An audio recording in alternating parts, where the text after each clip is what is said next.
75 years ago, in 1950, the world of endurance racing witnessed one of the most fascinating and audacious machines ever to grace the Circuit de la Sarthe at the 24 Hours of Le Mans.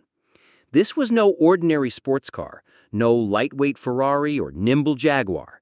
Instead, it was a brute-force Cadillac-powered machine wrapped in aeronautical engineering, an experimental racer that soon earned the nickname Le Monstre.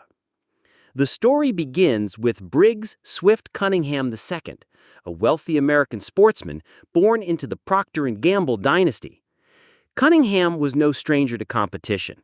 He was a passionate yachtsman who later won the prestigious America's Cup, but he also had a burning love for automobiles. His dream? To see an American-built machine take on the best European manufacturers at Le Mans. In the aftermath of World War II, Europe was still rebuilding, and the Le Mans circuit itself had only recently reopened after years of wartime use as an airfield by both the Royal Air Force and the Luftwaffe.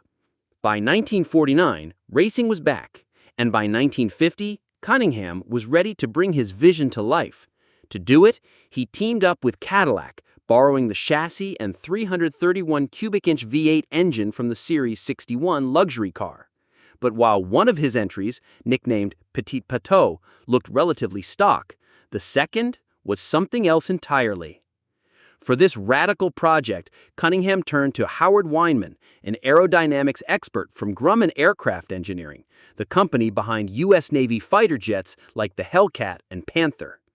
Weinman applied aircraft-inspired wind tunnel testing to sculpt a streamlined body that looked more like a futuristic jet fuselage than a car. With its gaping air inlets, teardrop tail, and minimalist plexiglass windshield, the car was unlike anything spectators at Le Mans had ever seen. It was quickly christened Le Monstre by the French press. Underneath its striking bodywork, the Cadillac V8 was tuned with a wild carburetor setup, 5 in total, including a central carter and 4 Hollies, to squeeze out more power, estimated to 150 to 160 horsepower. Not astronomical by today's standards, but combined with the sleek body, it promised incredible straight-line speed down the legendary Mulsanne Straight. When race day came, the caddies rolled up to the grid, piloted by Cunningham himself in Le Monstre and fellow American drivers in Petit Pateau. But Le Mans is never kind to newcomers. Early in the race, Cunningham lost control and buried the car's nose in a sandbank. Lesser men might have given up, but Cunningham literally dug the car out with his bare hands and rejoined the race. From that point on, Le Monstre did exactly what it was designed to do, slice through the air at blistering speeds, clawing back lost ground. By the end of the 24 hours, Petit Pateau had finished a remarkable 10th overall, while Le Monstre placed just behind in 11th.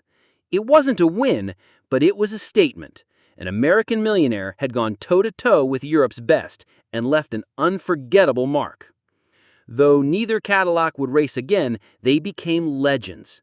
Today, both cars live at the Revs Institute in Florida, preserved as symbols of an era when imagination and personal wealth could still shape the outcome of motorsport's greatest challenges. Cunningham would return to Le Mans with more conventional machines, eventually pioneering what we now know as racing stripes. But his 1950 adventure with Le Monstre remains his most daring effort. 75 years later, the tale of Le Monstre still inspires racing fans and serves as proof that sometimes it takes a bit of madness and a jet-inspired Cadillac to make history.